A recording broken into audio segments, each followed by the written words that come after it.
চালসা পঞ্ঝরা চাপড়ামারি ফরেস্টে সংঘর্ষে আহত ৩।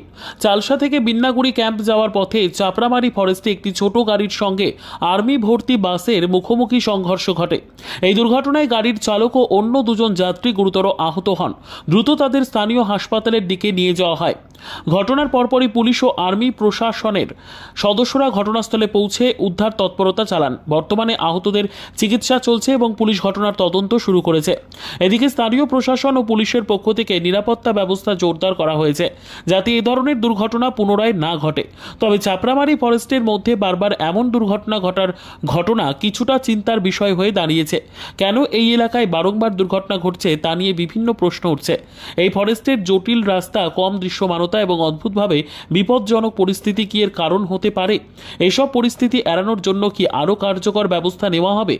এইসব প্রশ্ন এখন স্থানীয় জনগণ ও প্রশাসনের জন্য উদ্বেগের বিষয় হয়ে দাঁড়িয়েছে।